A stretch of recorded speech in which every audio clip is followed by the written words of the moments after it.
আপু তুমি এগুলো কি করছো? আজ বাদে কাল তোমার বিয়ে, আর তুমি আজকে কিনা আমার রুমে এভাবে নগ্ন হচ্ছ। দেখো আপু, কেউ দেখে ফেললে উল্টাপাল্টা কথা বলবে।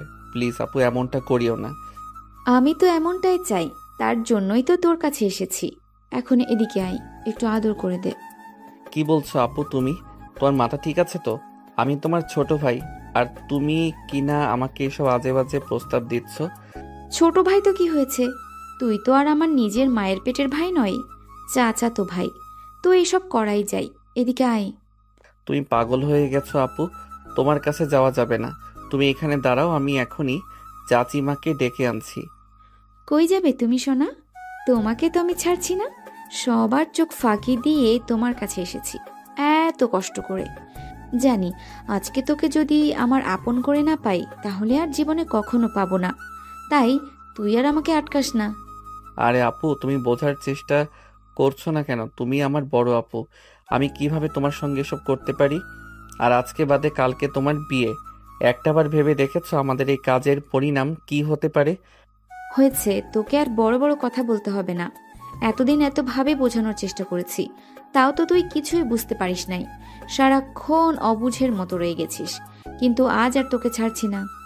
দেখো আপু, আমি কিন্তু এখন চিৎকার দেব, তখন দেখো সবাই চলে আসবে, তোমাকে অনেক বকাবকি করবে। দেখি, দে তুই চিৎকার। দেখি কতজন আসে। বাহিরে যে পরিমাণ লাউডস্পিকারে গান বাজছে, মনে হয় না তুই চিৎকার করলে কেউ তোর কথা কিংবা তোর কণ্ঠস্বর শুনতে পারবে।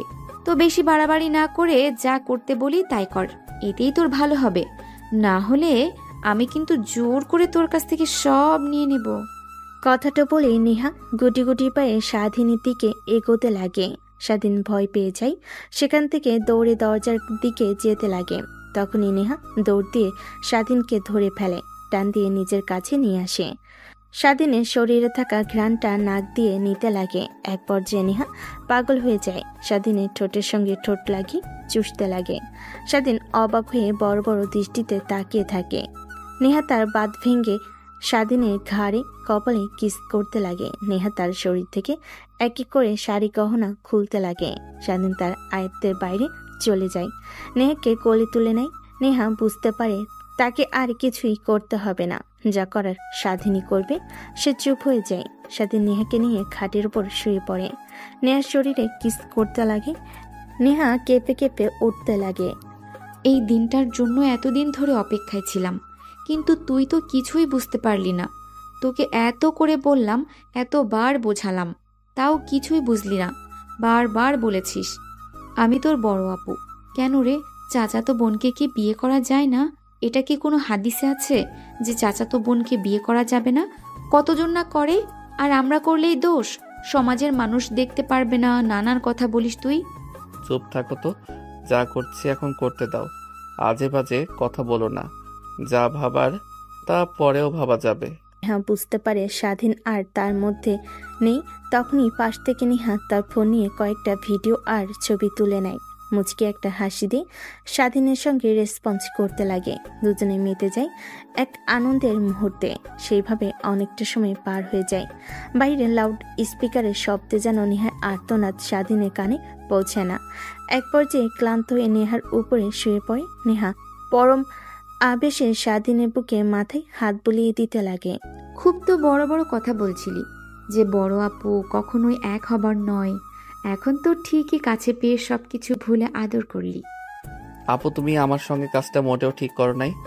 যা করেছো এর জন্য তোমাকে পস্তাতে হবে। আর এখন কি হবে তোমার স্বামী যদি তোমাকে না মেনে নেয়?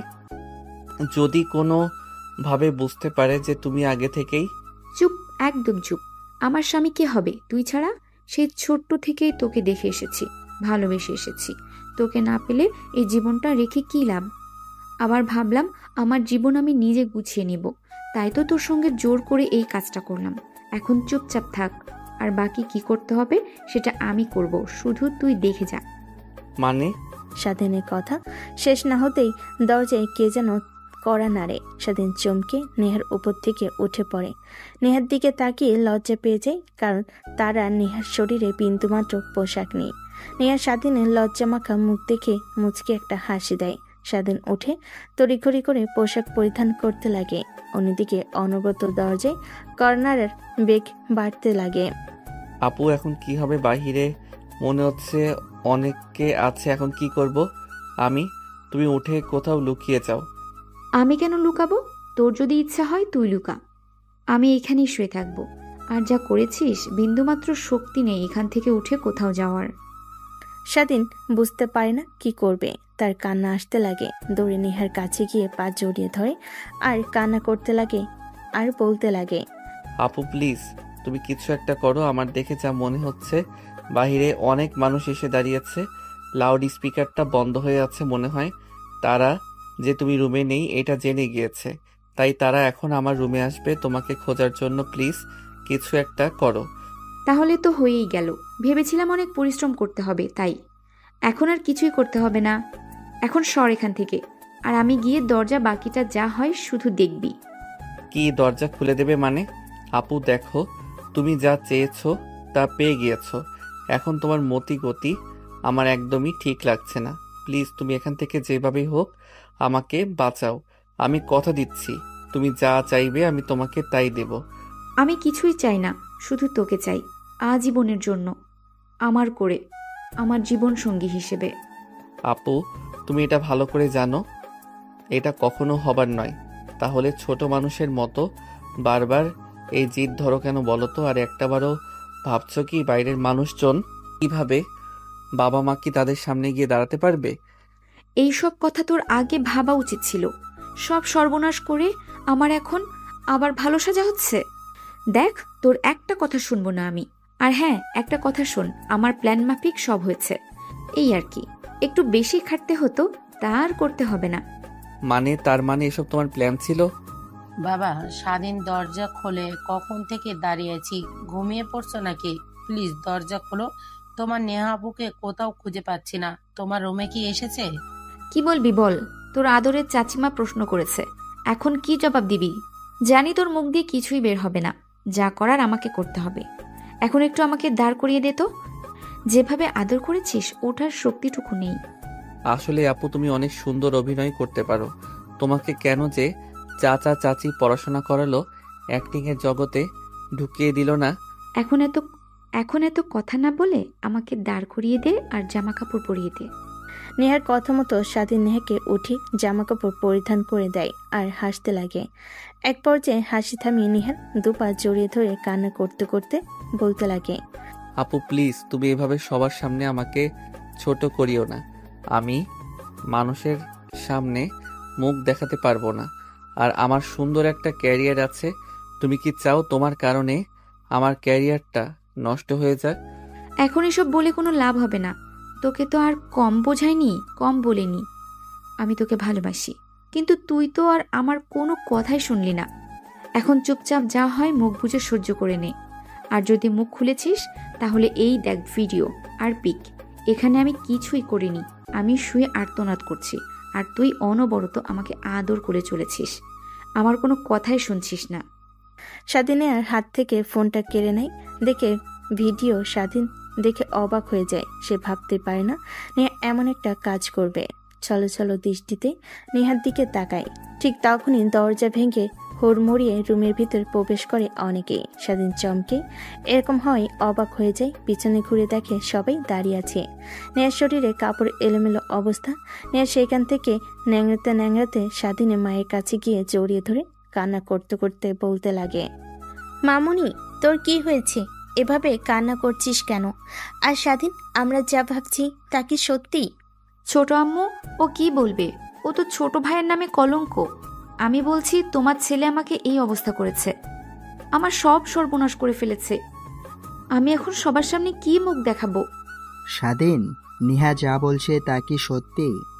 চাচ্চু, তুমি তো দেখতেই পাচ্ছ রুমের কি অবস্থা, আর আমায় কি অবস্থা করেছে। তারপরেও এমন প্রশ্ন করছো? ও কি স্বীকার করবে নাকি আমার এই অবস্থা করে? আমিও তো কান্না করতে করতে বললাম, কিন্তু আমার কান্না ও একটু শুনতে পাই নাই। পৈশাচিক হাসি হেসে আমার উপর ঝাঁপিয়ে পড়েছিল। নেহার কথা শুনে স্বাধীনের বাবা রেগে আগুন হয়ে যায়। প্যান্ট থেকে বেল্ট খুলে স্বাধীনের কাছে এসে মারতে লাগে। স্বাধীন কিছুই বলে না, নিচের দিকে তাকিয়ে কান্না করতে লাগে। নেহার কেন জানি অনেক খারাপ লাগে, কিন্তু কি করবে এখন, কিছু করতেও পারছে না, তার হাত বাঁধা। এক পর্যায়ে স্বাধীনকে মারতে মারতে আধমরা করে ফেলে, মাটিতে লুটিয়ে পড়ে, গা দিয়ে রক্ত বের হতে লাগে। তখনই নেহার বাবা দৌড়ে গিয়ে স্বাধীনের বাবাকে থামিয়ে দেয়। আরে কি করছিস তুই? ছেলেটাকে এভাবে মারছিস, ও তো মরে যাবে। ওর মতো ছেলে মারা গেলে আমাদের কিছুই হবে না। ও কিভাবে পারলো ওর বড় বোনের সাথে এসব কাজ করতে? আর আমাদের ব্যাপারে কি একটুও ভাবলো না ও? এখন মানুষের সামনে গিয়ে কি মুখ নিয়ে দাঁড়াবো? আরে তোকে কিছু ভাবতে হবে না, আর এখানে তো বাইরের কেউ নাই, সবই আমরাই। সবাই শুনে রাখো, এখানে যা হয়েছে সেই বিষয়টা যেন বাহিরে না পৌঁছায়। নেহার বাবার কথায় সবাই সায় জানায়, এক এক করে সবাই সেখান থেকে চলে যায়। নেহার বাবা স্বাধীনের কাছে গিয়ে দাঁড় করে, খাটের উপর শুইয়ে দেয়, দেখে পুরো শরীর রক্তে লাল হয়ে আছে। লজ্জা পেয়ে যান। তখন স্বাধীনকে সেখান থেকে উঠে ওয়াশরুমে নিয়ে যান, তারপর বলতে লাগে, আমি আমার ছেলেকে ভালো করে জানি, তুই রেডি হয়ে নিচে আয়। স্বাধীন মাথা নাড়িয়ে হ্যাঁ জানে। গোসল করতে যেই শাওয়ার অন করে, কাটা জায়গায় পানি লাগতে ব্যথায় কাটিয়ে ওঠে। কোনোভাবে গোসল করে বাহিরে বের হয়ে দেখে তার খাটে বিছানার চাদর নতুন। স্বাধীন ভেবে লজ্জা পেয়ে যায়, তারপর জামা কাপড় পরে নিচে খুঁড়িয়ে খুঁড়িয়ে নামে। সবাই স্বাধীনের দিকে তাকিয়ে থাকে।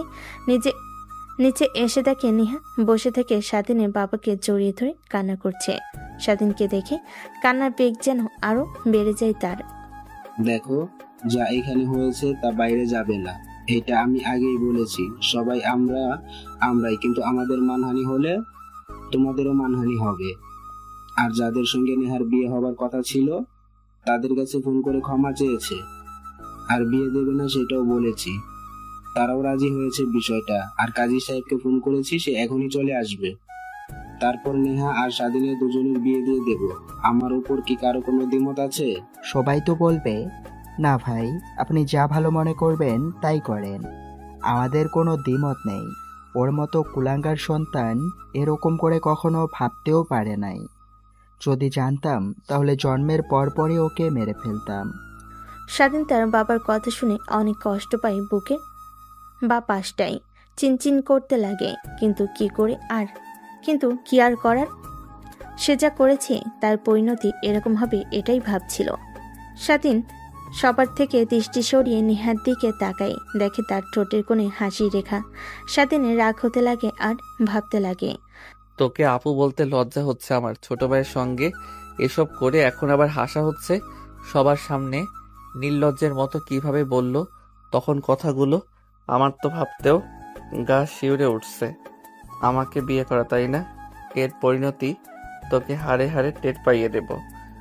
আমার যেমনটা ভালো রূপ দেখেছিস তার থেকে ভয়ঙ্কর কিছু তোকে দেখাবো। Just wait and see. কথাটা ভেবে স্বাধীন তার মুখের হাসি রেখা টানে।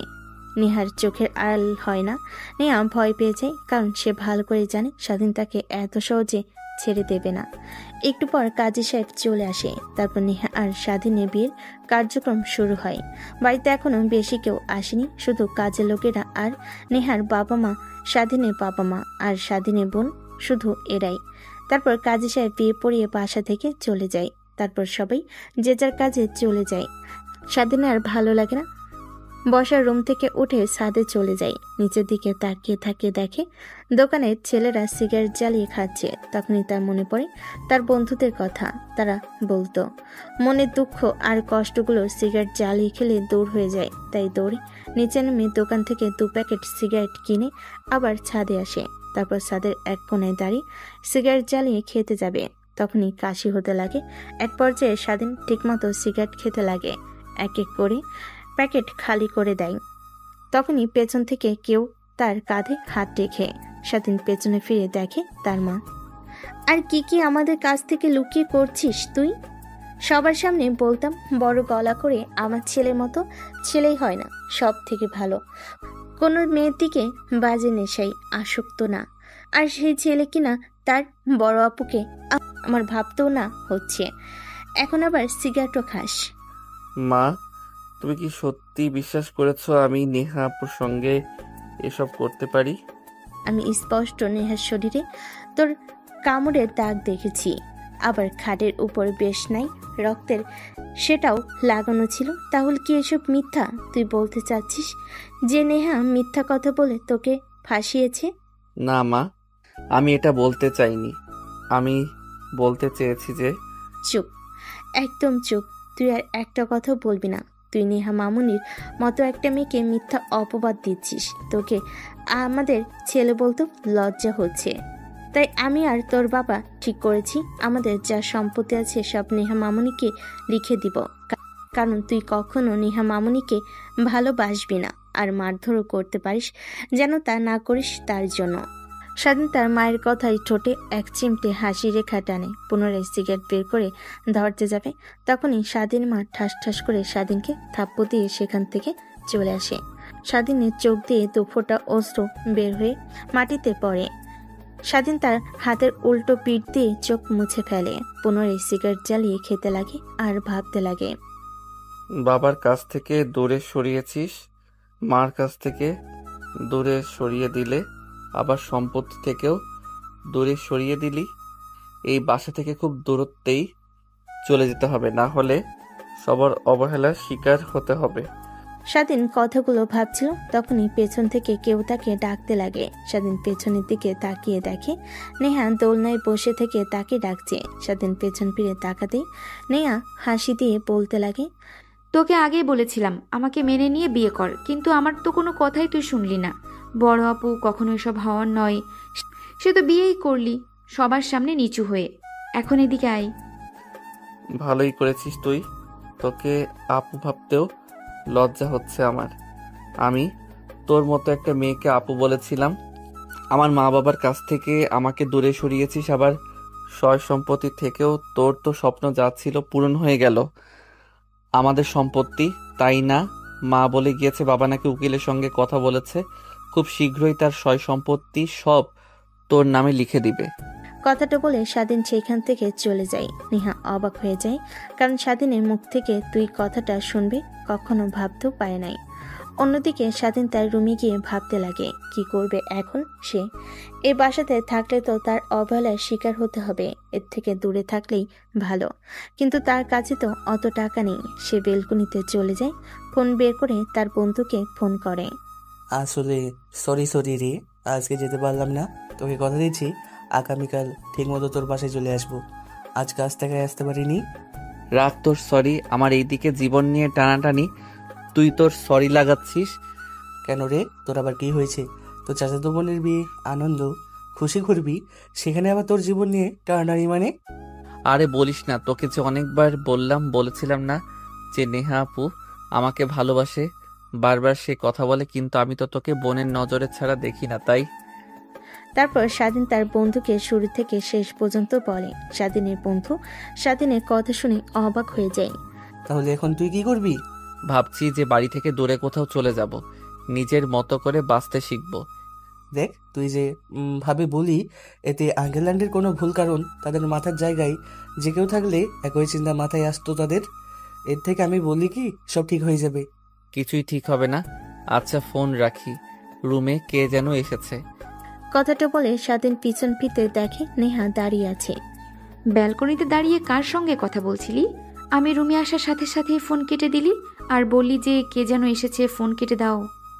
কই, মানে কেউ না, এক ফ্রেন্ডের সঙ্গে কথা বলছিলাম। ফ্রেন্ডের সঙ্গে কথা বল আর যার সঙ্গে কথা বলিস, একটা কথা মাথায় রাখিস, তুই কিন্তু এখন বিবাহিত। কোনো মেয়েদের সঙ্গে রিলেশন রাখা যাবে না। আর যদি দেখি তাহলে ছোট বাবা আর ছোট মাকে সব বলে দেব, তখন দেখব তোকে কি অবস্থা করে তারা। স্বাধীনের নেহার কথা যেন কেমন লাগে, তাই বেলকনি থেকে রুমে আসতে যাবে অমনি নেহা পিছন থেকে স্বাধীনের হাত চেপে ধরে। স্বাধীন পেছনে তাকিয়ে দেখে নেহার রাগী দৃষ্টিতে তাকিয়ে আছে। নেহা টান দিয়ে স্বাধীনকে তার কাছে টেনে নিয়ে আসে। গলায় একটা কিস করে নেহা বলে। কথাটা বলে স্বাধীন চলে আসতে যাবে অমনি নেহা স্বাধীনকে পিছন থেকে জড়িয়ে ধরে, ঘাড়ে কিস করে পুনরায় বলতে লাগে, দেখ, যা হবার তা হয়েছে। আমি তো তোকে অনেকবার বোঝানোর চেষ্টা করেছি যে আমি তোকে খুব ভালোবাসি, বুঝিসনি। তাই আমার সামনে আর কোনো পথ খোলা ছিল না এই পথ ছাড়া, তাই এই কাজটা করতে বাধ্য হয়েছি। দেখ, আমরা চাইলেই এক হতে পারি, বিশ্বাস কর। তোকে অনেক অনেক ভালোবাসি, যা বলে কখনো বোঝাতে পারবো না। যতটা ভালো আপনি বাসেন তার থেকে বেশি ঘৃণা আমি করি। যতটুকু ভালোবাসা ছিল তাও ঘৃণায় পরিণত হয়েছে আপনার কারণে আপু। চুপ, একদম চুপ। এই মুহূর্তে আর একবার যদি আপু বলেছিস তাহলে তোর এই মুখ সেলাই করে দিব, এই আমি বলে দিলাম। লাগছে। কি শুরু করেছেন আপনি? হ্যাঁ, কিছু বলি না বলে যা ইচ্ছা তাই করবেন আমার লাইফ, আমি আমার মতো চলবো, আপনি আপনার মতো জোর করে বিয়ে করেছেন, তার মানে এই না যে স্বামীর অধিকার পাবেন না আমার কাছ থেকে। দেখো, যদি ভালোই না বাসো তাহলে আমাকে মেরে ফেলে দাও প্লিজ। এভাবে অবহেলা করিস না। জানিস তো তোর অবহেলা আমাকে কতটা ভেঙে দেয়। যখন কলেজে দেখতাম তুই অন্য মেয়ের সঙ্গে হেসে কথা বলছিস তখন বুকটা ফেটে যেত, কিন্তু কিছু করতে পারতাম না, কারণ আমার তো সেই অধিকার ছিল না। বাট এখন তো আছে। নেহার কথা শুনে স্বাধীনের রাগ উঠে যায়। নিজেকে আর কন্ট্রোল করতে না পেরে নেহার গালে ঠাস ঠাস করে থাপ্পড় লাগিয়ে দেয়। নেহা অবাক হয়ে দুহাত দিয়ে গাল চেপে ধরে স্বাধীনের দিকে তাকিয়ে থাকে। কথাটা বলে নেহা চিৎকার করতে লাগে। তখনই সবাই রুমে চলে আসে। নেহা কান্না করতে লাগে। স্বাধীন হতভম্বর মতো নিচের দিকে তাকিয়ে থাকে। নেক্সট টাইম থেকে যদি আচমকাই আমাকে জড়িয়ে ধরা, হাত ধরা, কিস করা দেখছি তাহলে তোর খবর আছে। বড় আপু বলে এতক্ষণ অনেক জ্বালা সহ্য করেছি, কিন্তু আর নয়। থাপ্পড় মারলি আমাকে, তাই না? ওয়েট, তোকে দেখাচ্ছি। নেহামা, কি হয়েছে তোর? এভাবে চিৎকার করছিস কেন? এই জানোয়ারের বাচ্চাটাকে তোকে মেরেছে? নেহা মাথা দিয়ে হ্যাঁ জানে। স্বাধীনের বাবা রেগে পাশ থেকে লাঠি নিয়ে স্বাধীনকে মারতে লাগে। স্বাধীন কিছুই বলে না। এক পর্যায়ে স্বাধীনের গা দিয়ে রক্ত বের হতে লাগে। নেহার বাবা স্বাধীনের বাবার কাছে গিয়ে স্বাধীনকে মারতে বারণ করে। আরে কি করছিস তুই? এইভাবে মারলে ছেলেটা তো মারা যাবে। এখন অন্তত ছাড়। দেখ, গা দিয়ে রক্ত বের হচ্ছে।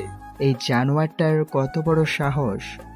তাকে তো আমাদের মান সম্মান ধুলোয় মিশে দিয়েছে, এখন আবার নেহা মামনিকে ধরে মারছে। ভাইয়া, তুমি প্লিজ কিছু বলো না। একে না মারলে এ সোজা হবে না। অনেক হয়েছে, আর মারতে হবে না। যা, আমি বুঝিয়ে বলছি। তারপর রুম থেকে এক এক করে সবাই বের হয়ে যায়। নেহার বাবা স্বাধীনের কাছে এসে ওকে উঠিয়ে সোফায় বসিয়ে ফার্স্ট এড বক্স বের করে সাবলন নিয়ে কাটা স্থানে লাগিয়ে দিতে দিতে পাশে নেহা দাঁড়িয়ে তাকে দেখতে থাকে। নেহারও কেমন জানি খারাপ লাগে। নেহার বাবা স্বাধীনকে সাবলন লাগাতে লাগে আর বলতে লাগে, দেখ বাবা, তুই ভুল করেছিস। তুই তো জানিস ছোট অনেক রাগী। ওর রাগ উঠে গেলে আমাকেও ছেড়ে দেয় না। সেইখানে তো তুই ছেলে মাত্র। বলি কি বাবা, দেখ, সবকিছু মেনে নিয়ে তোরা সুখে শান্তিতে সংসার কর, এই কামনাই করি। কথা বলতে লাগে আর স্যাবলন দিয়ে পরিষ্কার করতে লাগে। স্বাধীন চোখ বন্ধ করে মনোযোগ দিয়ে কথা শুনতে লাগে। সে ভালো করে বুঝে ফেলেছে এই একটা দিনে এই বাড়িতে থাকলে তার আর বেঁচে থাকতে হবে না, মৃত মানুষের মতো থাকতে হবে। নেহার বাবা বের হয়ে যেতে কেউ রুমে এসে নেহার গালে ঠাস ঠাস করে থাপ্পড় লাগিয়ে দেয়। নেহা অবাক হয়ে তার বাবার দিকে তাকিয়ে থাকে। স্বাধীন সেই দিকে তাকে নেহার বাবা বলে, তুই কাজটা একদমই ঠিক করিস নাই। ছোট ভাইয়ের সঙ্গে এইভাবে নোংরামি কাজটা ঠিক। আমার ভাবতেও অবাক লাগছে, তুই আমার মেয়ে বলে এখনো আমি কাউকে বলি নাই। আর হ্যাঁ, আমি দরজার বাইরে থেকে কান পেতে সবকিছু শুনছিলাম। ভেতরে কি কথা উপকথন হয়েছিল, কিন্তু আমি কাউকে বলিনি, কারণ সেটা না হয় আমি আর না বললাম। আর এখন শোন, স্বাধীনকে না রাগিয়ে ভালো যেহেতু বাসিস, তাহলে একসঙ্গে থাক। কথাটা বলে নেহার বাবা নেহাকে রাগ দেখিয়ে রুম থেকে বের হয়ে যায়। নেহা দরজা লাগিয়ে খাটে এসে শুয়ে থেকে ভাবতে লাগে, বাবা তো ঠিকই বলেছে, যেহেতু আমি ভালোবাসি তার হাজার অবহেলা, হাজারটা ভুল আমাকে মাথা পেতে মেনে নিতে হবে। সামান্য থাপ্পড় মারায় চিৎকার দিয়ে সবাইকে একত্র করে মার খাওয়ালে সেটা কখনো ভালোবাসা হয় না। ধ্যাত, আমার এখন নিজের কাছে নিজেরই খারাপ লাগছে। কেন যে তখন রেগে গিয়ে চাচা চাচিকে ডাকলাম। স্বাধীনের কাছ থেকে ক্ষমা চাইতে হবে। কথাটা বলে নেহা খাট থেকে উঠে দেখে স্বাধীন রুমে নেই, দরজাটাও লাগানো। বেলকনিতে তাকিয়ে দেখে সিগারেটের ধোঁয়া উঠছে। নেহা খাট থেকে উঠে বেলকনির কাছে গিয়ে দেখে স্বাধীন সিগারেট খাচ্ছে আর আকাশের দিকে তাকিয়ে আছে। তখনই নেহা গিয়ে পাশে দাঁড়ায়। স্বাধীন, আই এম রিয়েলি সরি। আমি ভাবতে পারিনি ছোট আব্বু এসে তোমাকে এভাবে মারবে। হা হা, এখন সান্ত্বনা দিতে হবে না। সত্যি আই এম সরি। আমি আমার ভুল বুঝতে পারছি। আচ্ছা, একটা প্রশ্নের উত্তর দিতে পারবি? একটা মেয়ে কান্না করতে করতে যদি 1000টা মিথ্যা কথা বলে সেটা সত্যি হয়ে যায়, আর একটা ছেলে যদি মৃত্যুর সময়ও মুখ দিয়ে একটা সত্যি কথা বের করে তাও সেটা মিথ্যা হয়ে যায়, কেন বলতে পারবে? জানি তোর কাছে আর কোনো উত্তর নেই। আচ্ছা, তুই তো ছোট থেকে বিদেশে লেখাপড়া করতে দেশে এসেছিস, 8 বছর হলো। আচ্ছা, এই 8 বছরে কি কখনো তুই আমাকে দেখেছিস কোনো মেয়েকে গায়ে হাত দেওয়া, কোনো মেয়ের সঙ্গে খারাপভাবে কথা বলা, বাজে ব্যবহার করা? না তো, এইসব দেখিনি। তার জন্যই তো আমি তোর উপর দুর্বল হয়ে পড়েছি। কারণ এই জেনারেশনে এসেও একটা ছেলে কিভাবে মেয়েদের থেকে দূরে থাকতে পারে। কিন্তু এখন দেখবি এক ভিন্ন স্বাধীনকে, যার পিছে পিছে ঘুরবে 1000টা মেয়ে, তাদেরকে নিয়ে শুয়ে থাকবো। তুই শুধু দেখবি। শুয়ে থাকবি মানে? কেন বুঝতে পারছিস না? তোকে আজকে যেভাবে আদর করেছি ঠিক ওইভাবে ওই মেয়েদেরকেও আদর করব। যেখানে ভালো মানুষের ভাত নেই সেখানে ভালো মানুষ হয়ে থাকাটা বোকামি মাত্র। দেখ, একদম আবোল তাবোল কথা বলবি না। আমি তোকে ভালোবাসি, তুই আমার স্বামী। তোর যা করার ইচ্ছা আমার সঙ্গে করবি। কোনো অন্য মেয়েদের দিকে কেন তাকাচ্ছিস তুই? কোনো মেয়েদের দিকে যদি তাকাচ্ছিস তাহলে তোর চোখ আমি উপড়ে ফেলবো। ও মা, তাই? তোর কথা শুনে আমি ভয় পেয়ে গেছি। শোন, তোর জন্য যতটুকু ভালোবাসা ছিল, যতটুকু শ্রদ্ধা ছিল, সব আজ মাটিতে মিশে গিয়েছে। আর একটা কথা, তুই অভিনয় শুরু করতে পারিস, ভালো কিছু করবি লাইফে। চুপ, একদম চুপ।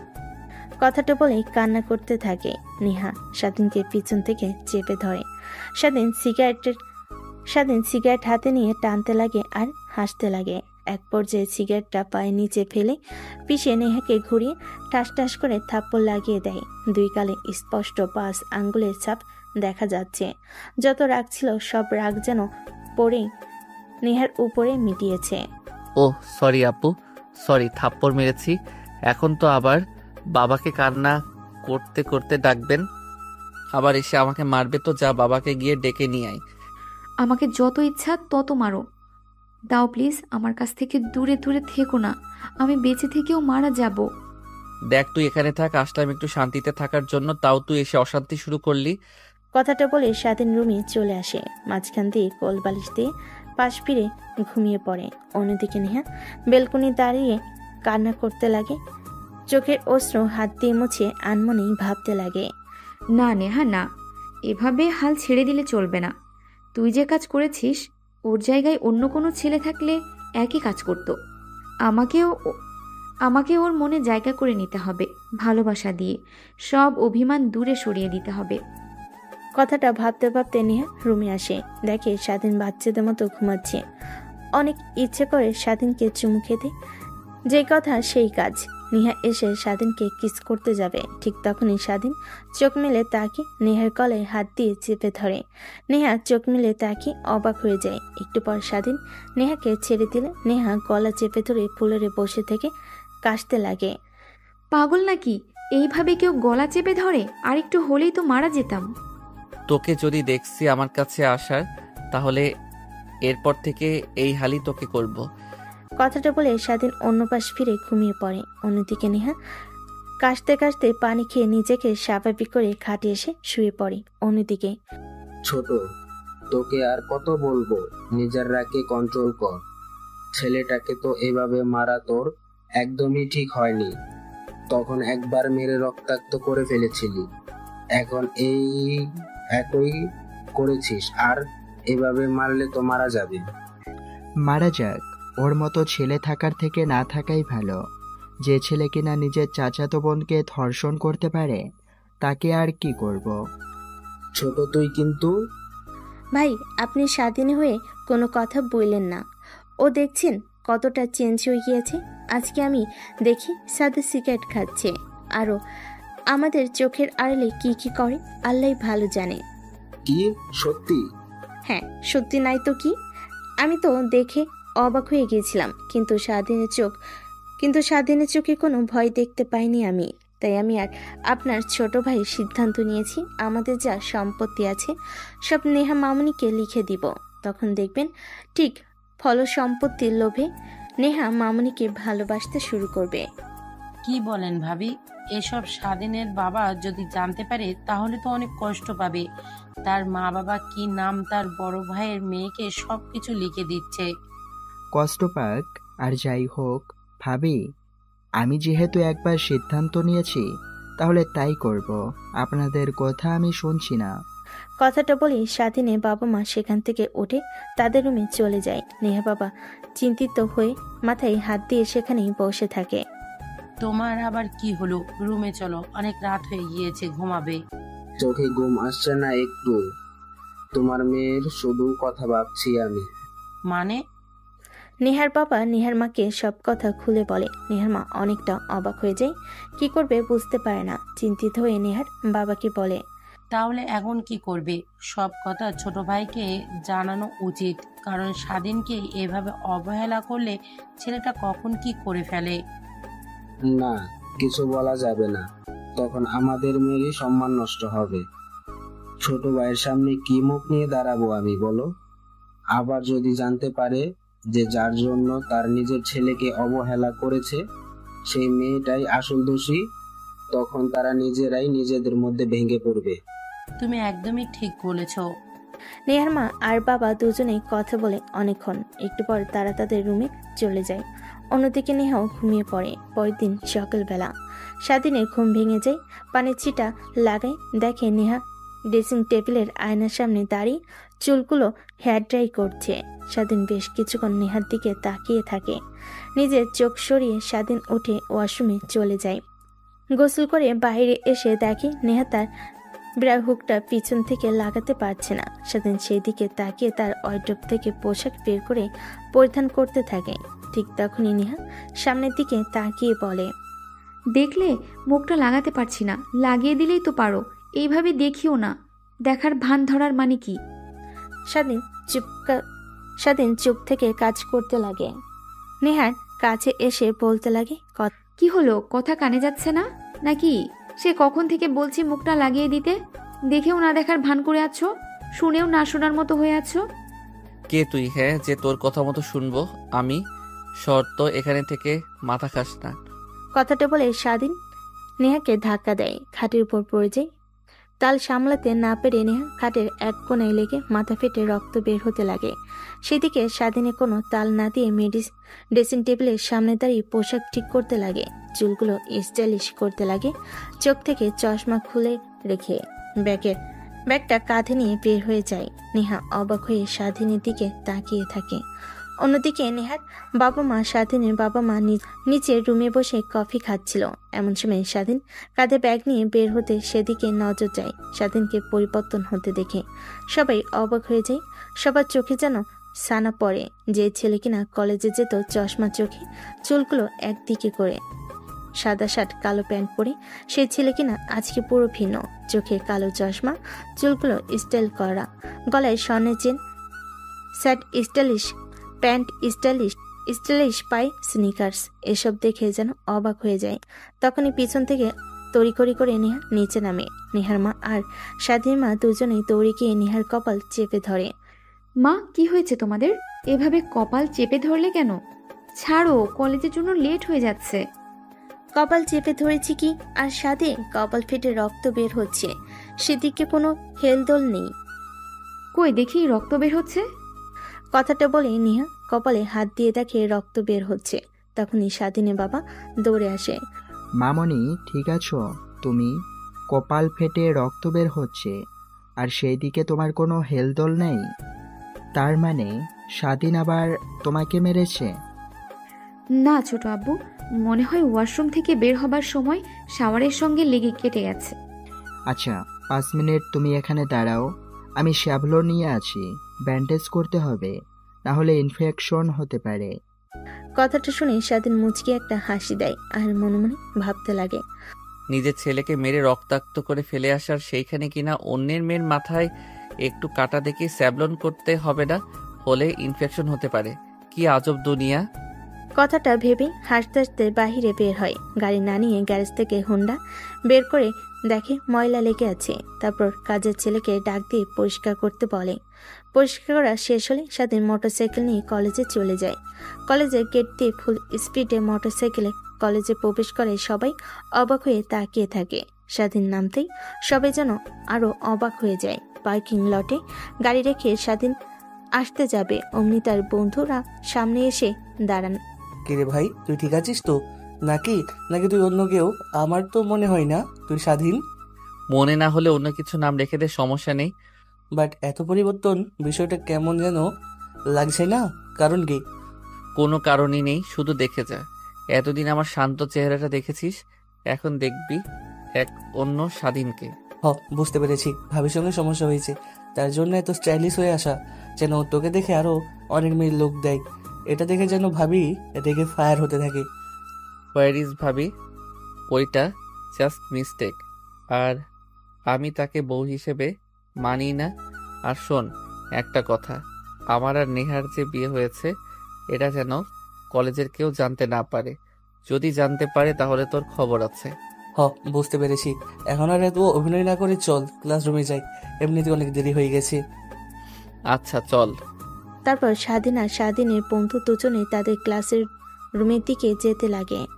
রাস্তায় সবাই মেয়েরা স্বাধীনের দিকে ট্যাপ ট্যাপ করে তাকিয়ে থাকে। সবাই যেন এক ভিন্ন স্বাধীনকে দেখছে। অধিকাংশ মেয়ে এসে স্বাধীনের সঙ্গে কথা বলতে লাগে। স্বাধীন তাদের সঙ্গে মিষ্টি করে কথা বলতে লাগে। স্বাধীনের বন্ধু পাশ থেকে অবাক হয়ে যায়। এক পর্যায়ে ক্লাসরুমে গিয়ে বসে পড়ে। তখনই স্বাধীনের পাশে একটা মেয়ে এসে বসে পড়ে। স্বাধীন কিছুই বলে না। অন্যান্য দিন যদি মেয়ে এসে বসতো, স্বাধীন উঠে অন্য তখনই মেয়েটি স্বাধীনের দিকে হাত বাড়িয়ে দেয়। তার hello, my name is Faria. আমার নাম স্বাধীন। বলতে হবে না, পুরো কলেজের সবাই তোমার নাম জানে এবং তোমাকে চেনে। ও আচ্ছা তাই? স্বাধীন মেয়েটার সঙ্গে কথা বলতে লাগে। পাশে থাকা তার বন্ধু তাকিয়ে শুধু দেখে চলেছে। একটু পরে ক্লাসরুমে স্যার চলে আসছে। স্যার ক্লাস করাচ্ছে, ওইদিকে স্বাধীন কোনো মনোযোগ নেই। ফোন বের করে কানে হেডফোন দিয়ে ফোন দেখছে। স্যার এটা দেখে রেগে যায়। স্বাধীনের কাছে আসে। এই ছেলে, তুমি কে? তোমার এত বড় সাহস? ক্লাসরুমে ক্লাস চলছে আর তুমি কিনা ফোন বের করে ফোন দেখছো? এখনই বের হয়ে যাও ক্লাসরুম থেকে। স্যার কথা শুনে স্বাধীন মুখ তুলে তাকাই। স্যার স্বাধীনকে দেখতে পেয়ে অবাক হয়ে যায়।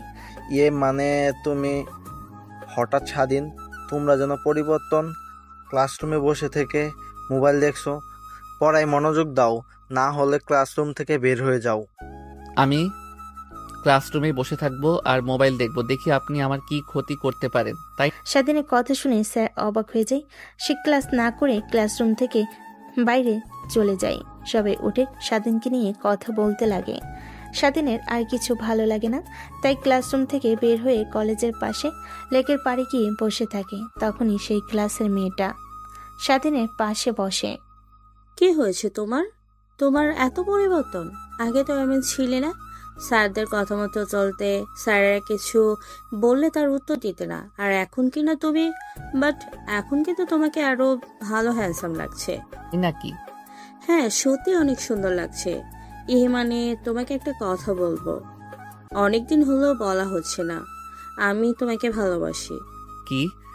কথাটা বলেই মেয়েটা চোখ বন্ধ করে ফেলে। স্বাধীনের ঠোঁটে পৈশাচিক হাসি হেসে মেয়েটাকে তার কাছে টেনে নিয়ে আসে। অন্যদিকে একজন নজর যে স্বাধীনের দিকে ছিল, সেই দিকে তার কোনো হেলদোল নেই। আমিও ভালোবাসতে পারি, আমার কিছু শর্ত আছে, যদি শর্ত মানতে পারো তাহলেই। বলো বলো, আমি তোমার 1000টা শর্তেও রাজি আছি।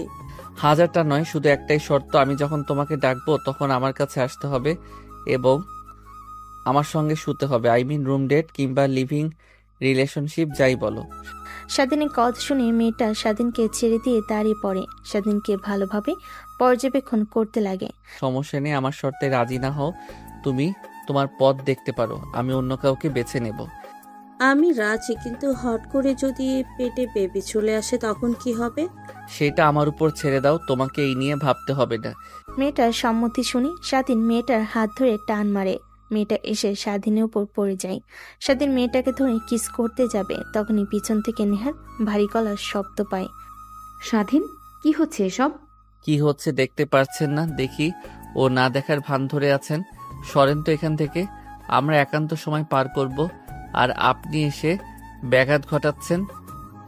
ব্যাঘাত মানে? কলেজে কি তুই একাই আবাসিক হোটেল বানিয়ে ফেলবি নাকি? ও আচ্ছা, আপু ভালো একটা কথা বলেছেন, আবাসিক হোটেল। চলো যাই, আমরা আবাসিক হোটেলে যাই। এখানে কেউ আবার দেখে ফেলবে, তখন সমস্যা হতে পারে। তুমি যেখানে নিয়ে যাও, আমার এতে কোনো দ্বিমত নেই। আবাসিক হোটেলে যাবি মানে? আর এই যে এই মেয়ে, তোমার কি লজ্জা শরম কিছুই নাই? একটা ছেলেকে নিয়ে আবাসিক হোটেলে যাবে, সেটা আবার বড় গলা করে বলছো আমার সামনে? কে তুমি যে তোমার সামনে বলা যাবে না? আর জান, এটা কে? সরাও তো, চলো। হ্যাঁ চলো। কোথাকার কোন পাগলি এসেছে? কথাটা বলে স্বাধীন মেয়েটাকে জড়িয়ে ধরে হাঁটতে লাগে। নেহার রাগে বাঁধ ভেঙে যায়। স্বাধীনের কাছ থেকে মেয়েটাকে সরিয়ে স্বাধীনকে থাপ্পড় দিতে যাবে, এর আগে স্বাধীন নেহার হাত ধরে ফেলে। অনেক অন্যায় সহ্য করেছি, কিন্তু আর নয়। কি পেয়েছেন আপনি? আমার জীবনটাকে তো নষ্ট করে ফেলেছেন, এখন আবার এসেছেন মায়া দেখানোর জন্য। লাগবে না, চলে যান। আমি আমার মতো সব গুছিয়ে নেব। আর নেক্সট টাইম থেকে যদি আমার কোনো বিষয় হস্তক্ষেপ করতে দেখি, তাহলে আপনার খবর আছে। বড় আপুর জন্য শুধু এইটুকুই বললাম, নেক্সট টাইম থেকে কিছু বলবো না। দেখো, আমি তো সরি বলছি। আমি তোকে ভালোবাসি। তোকে পাওয়ার জন্য একটাই মাধ্যম ছিল আমার কাছে, তাই আমি এই কাজটা করেছি। প্লিজ আমাকে ক্ষমা করে দে। ক্ষমা? তাও আবার আপনাকে? প্রশ্নই আসে না। এখন সরেন তো, অনেক মুড হচ্ছে। আমি তো আছি না, আমি তোর। বাকিটা কথা শেষ করতে না দি স্বাধীন নেহার মুখ চেপে ধরে নেহার কানে কাছে মুখ নিয়ে গিয়ে ফিসফিসিয়ে বলে, যা বলতে গিয়েছিল ওইখানে স্টপ, আর কথা যেন ফেরে না হয়। কথাটা বলে স্বাধীন সেইখান থেকে মেয়েটাকে নিয়ে চলে যায়। স্বাধীনের অনেক খারাপ লাগে, কিন্তু নেহাকে কষ্ট পেতে দেখে অনেক ভালো লাগে। সে বুঝতে পারে নেহাকে এইভাবে সাহায্য করতে হবে। একটু পর গাড়িটা একটা আবাসিক হোটেলের সামনে দাঁড় করে দেখতে পাই পিছন থেকে নেহার গাড়িও আসছে। স্বাধীন পৈশাচিক হাসি হেসে মেয়েটাকে কোলে করে কাউন্টার থেকে একটা রুমে চাবি নিয়ে চলে যায়। নেহা এটা দেখে নিজেকে আর কন্ট্রোল করতে না পেরে কান্না করতে লাগে। কান্না করতে করতে বাসায় চলে যায়। অন্যদিকে স্বাধীন রুমের দরজা খুলে ভিতর ঢুকে দরজা লাগিয়ে দেয়। মেয়েটাকে খাটে ফেলে দেয় স্বাধীন। বেলকনিতে গিয়ে সিগারেট ধরে। স্বাধীন সিগারেট খাচ্ছিল আর বাইরের দিকে তাকিয়েছিল। মেয়েটা অনেকক্ষণ হলো স্বাধীনকে আসতে না দেখে উঠে বেলকনিতে গিয়ে স্বাধীনের পাশে দাঁড়ায়। স্বাধীন সিগারেট খাচ্ছিল। মেয়েটা স্বাধীনের হাত থেকে সিগারেট কেড়ে নিয়ে খেতে লাগে। উফ জান, তুমি এখানে? আমার তো অনেক মুড হচ্ছে, চলো না। তোমাকে অনেক কাছে পেতে ইচ্ছে করছে। অনেক দিনের শখ আজ পূর্ণ হতে চলেছে আমার। তাই বুঝি? হ্যাঁ, আর কতদিন পর আমাকে তুমি বিয়ে করবে, তোমার পরিবারের সামনে নিয়ে দাঁড় করাবে? মেয়েটার কথা শুনে স্বাধীন হাসতে লাগে। মেয়েটা অবাক হয়ে যায়। হাসতে হাসতে রাগী দৃষ্টিতে মেয়েটার দিকে তাকায়। মেয়েটা অবাক হয়ে যায়। স্বাধীন দিকে মেয়েটার গলা চেপে ধরে খাটে নিয়ে গিয়ে ফেলে দেয়। মেয়েটা অনবরত কাশতে লাগে। এক পর্যায়ে স্বাধীন ছেড়ে দিয়ে বলতে লাগে, বিয়ে? তাও আবার তোদের মতো পতিতা মেয়েদেরকে? হাসালি তুই। তোকে তো পরীক্ষা করছিলাম, কচি মেয়ে। বিয়ের আগে তার শরীর দিতে পারে সেই মেয়ে, আর কি কি পারে তার না বললাম। কিন্তু তুমি তো বলেছো তোমার সঙ্গে না রুম ডেট করলে তুমি আমাকে গার্লফ্রেন্ড হিসাবে মেনে নেবে না। ওইটা তো শুধুমাত্র তোকে পরীক্ষা করার ওই মাত্র। আর শোন, আমার কথাটা বলতে গিয়েও স্বাধীন বলতে পারে না। মেয়েটাকে ছেড়ে দেয়। স্বাধীনের কাছ থেকে ছাড়া পেয়ে মেয়েটা কাশতে লাগে। পাশ থেকে ব্যাগ আর ওনা নিয়ে ভালোভাবে নিজেকে জড়িয়ে নেয়। স্বাধীন সোফায় বসে আরেকটা সিগারেট বের করে খেতে লাগে। তখনই আবার মেয়েটাকে উদ্দেশ্য করে বলতে লাগে, শোন, আমাদের মধ্যে যা হয়েছে তা যেন বাহিরে না পৌঁছায়। আর বিশেষ করে যদি নেহা তোকে কিছু বলে, তখন বলবি যে আমি তোকে রুম ডেট করে ছেড়ে দিয়েছি। আরও বলবি আমার এক মেয়েকে পছন্দ হয় না, 1000টা মেয়ে লাগে। বুঝতে পারছিস আমার কথা? বুঝতে পারছি, আমাকে যেতে দাও। যেতে তো তোকে দেবই, কিন্তু কোনোভাবে যদি নেহা বুঝতে পারে তোর সঙ্গে আমি কিছুই করিনি, তাহলে ওই দিনই হবে তোর শেষ দিন। স্বাধীনের কথা শুনে মেয়েটা ভয় পেয়ে যায়। ভয়ে কাঁপতে লাগে। এক পর্যায়ে স্বাধীন সিগারেটটা পায়ের নিচে ফেলে পিছে শার্ট পরে হোটেল থেকে বের হয়ে যায়। পিছু পিছু মেয়েটা ভয়ে কাঁপছে। শুধুমাত্র পাশে থাকা অনেকেই এটা দেখে হাসছে, কিন্তু কেউ কিছু বলার সাহস পাচ্ছে না। একটু পর গাড়ি করে স্বাধীন মেয়েটাকে নিয়ে আবার কলেজে চলে আসে। কলেজে এসে স্বাধীন লেকের পাড়ে বসে থাকে আর ভাবতে লাগে, আমি যা করছি আসলে কি সত্যি করছি? যদি কোনো ভয় পেয়ে মা বাবা জানতে পারে, তারা কতটা কষ্ট পাবে। আর তারা কষ্ট পেলে আবার কি যে বাবা তার ছেলেকে মারতে মারতে রক্তাক্ত করে ফেলে, তার কষ্ট আমার কিছু যায় আসে না, কিন্তু নেহার কষ্ট পাওয়া দেখে আমার এত ভালো লাগলো কেন? এভাবেই তো কষ্ট দিতে হবে। স্বাধীন কথাগুলো ভাবছিল, তখনই স্বাধীনের পাশে তার বন্ধু এসে বসে। স্বাধীনের কাঁধে হাত রাখে। দেখ, তুই যা শুরু করেছিস তার ফল একদমই ভালো হবে না। আমি বুঝতে পারছি নেহা আপু ভুল করেছে, কিন্তু তার দিক থেকে দেখলে সে ঠিক করেছে, কারণ তোকে পাবার একমাত্র শেষ রাস্তায় ছিল এভাবে তোকে বিয়ে করার। আমি বলি কি, তুই নেহা আপুকে নিয়ে সুখে থাক। তুই দেখ, তুই যে মেয়েটার সাথে কথা বললি ও অনেক বাজে একটা মেয়ে। এদের পাল্লায় বললে তোর জীবন নষ্ট হয়ে যাবে। জীবন তো এমনিতেই নষ্ট হয়ে গেছে, আর আছে কি বল? তারপর স্বাধীনের বন্ধু স্বাধীনকে গাড়ি করে বাসায় চলে আসে। দেখে সবাই ড্রয়িং রুমে বসে আছে। স্বাধীন তার রুমের দিকে যাচ্ছিল, তখনই স্বাধীনের বাবা পিছন থেকে ডাকে। স্বাধীন তাদের সামনে গিয়ে দাঁড়ায়। কলেজে স্যারদের সঙ্গে বেয়াদবি শুরু করেছিস? স্যারেরা ফোন করে আমাকে বলল, এখন তাদের সামনে আমি কি মুখ নিয়ে দাঁড়াবো ভেবেছিস একটাবারও তুই? আরে ছোট, কি শুরু করলি? ছেলেটা আসলো, ওকে ফ্রেশ হয়ে আসতে দে, তারপর কথা বল। ভাই, তোমাদের আশকারা পেয়ে পেয়ে আজ এই এত বড় বেয়াদব হয়েছে। আর নেহা মামুনির সঙ্গে কি করেছিস? ও কলেজ থেকে আসার পর থেকে কান্না করছে রুমে গিয়ে, আমরা ডাকলেও বের হচ্ছে না। কই, আমি তো কিছু করিনি। ক্লাস করতে ভালো লাগছিল না, তাই একটু বাহির দিয়ে ঘুরছিলাম। বাহির দিয়ে ঘুরছিলি নাকি করছিলিস? সব খবর আমার কানে আসে। তোর এত বড় সাহস, বউ রেখে অন্য মেয়েদেরকে নিয়ে আবাসিক হোটেলে যাস? আমার জীবন, আমি যা চাই তা করব, তুমি বলার কে? স্বাধীনের কথা শুনে স্বাধীনের বাবা রেগে যায়। বসে থেকে স্বাধীনের কাছে এসে মারতে লাগে। নেহার বাবা দৌড়ে এসে স্বাধীনের বাবাকে থামিয়ে দেয়। তারপর স্বাধীনকে রুমে যেতে বলে। রুমের সামনে গিয়ে দরজায় কড়া নাড়তেই রুমের মধ্য থেকে নেহা বলতে লাগে, মা বাবা, তোমাদের না বললাম আমাকে একটু একা থাকতে দাও? আবার এসেছো কেন তোমরা? স্বাধীন বুঝতে পারে না কি জবাব দেবে। তারপর অনবরত দরজায় নক করে চলেছে। নেহার রেগে খাট থেকে উঠে দরজা খুলে দেয়। সামনে স্বাধীনকে দেখতে পেয়ে চোখ মুছে দরজা থেকে সরে দাঁড়ায়। স্বাধীন ভিতরে এসে ব্যাগটা ছুঁড়ে মারে। তারপর ওয়ার্ডরোব থেকে জামা কাপড় নিয়ে ওয়াশরুমে চলে যায়। একটু পর ওয়াশরুম থেকে বের হয়ে ড্রেসিং টেবিলের সামনে বসে পড়ে। আয়নার দিকে তাকাতেই রাগ উঠে যায়।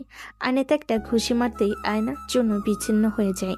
নেহা সেই দিকে তাকায়, দেখে স্বাধীনের হাত কেটে রক্ত নিচে গড়িয়ে পড়ছে টপ টপ করে। নেহা দৌড়ে আসে স্বাধীনের কাছে, হাত ধরে বলতে লাগে, কি করলে এটা তুমি? হাত কেটে রক্ত বের হচ্ছে।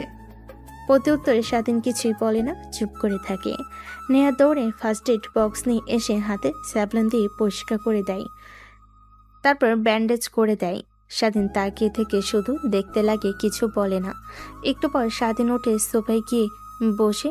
নেহা স্বাধীনের পাশে বসে, তাই স্বাধীন উঠতে যাবে অমনি নেহা স্বাধীনের হাত ধরে সোফায় বসিয়ে দেয়।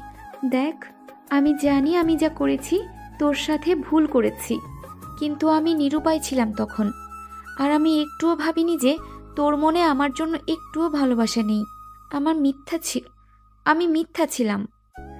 বুঝতে পারছি, শুধু শুধু তোর জীবনে কাল হয়ে দাঁড়িয়েছি আমি। তুই যদি চাস আমি তোকে ডিভোর্স দিয়ে দেব। তখন তোর এই মেয়েটা কি যেন নাম, ফারিয়া, ওর সঙ্গে সুখে শান্তিতে থাকতে পারবি। দেখ, এমনিতে অনেক করেছিস আমার জন্য, আর করতে হবে না।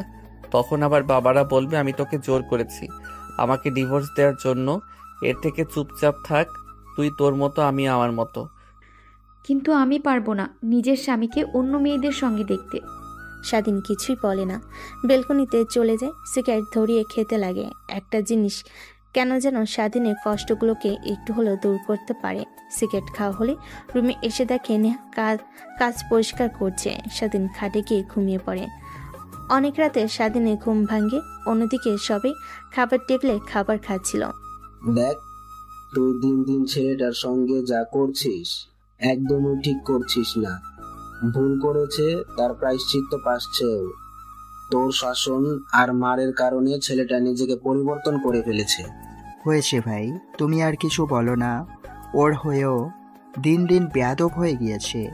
ওকে এখন যদি শায়েস্তা না করতে পারি তাহলে আর কখনোই পারবো না। তারপরেও ছেলেটার সঙ্গে বেশি বেশি করা হয়ে যাচ্ছে। আর নেহা, স্বাধীন কি ডেকে আনবি না? অনেক কয়টা দিন হয়ে গেল ছবিটা আমাদের সঙ্গে একই টেবিলে বসে খাবার খায়। মা, ও ঘুমাচ্ছে, তাই আর ডাক দিয়ে ডিস্টার্ব করি নাই, ঘুমাক। আচ্ছা, বুঝতে পারছি। তাহলে স্বাধীনের জন্য কষ্ট করে খাবার বেড়ে নিয়ে যাস। ঘুম থেকে উঠলেই বিষ খেয়ে নেবে ছেলেটা। সকালেও কিছু খায় নাই, দুপুরেও কিছু খায় নাই। ঠিক আছে মা।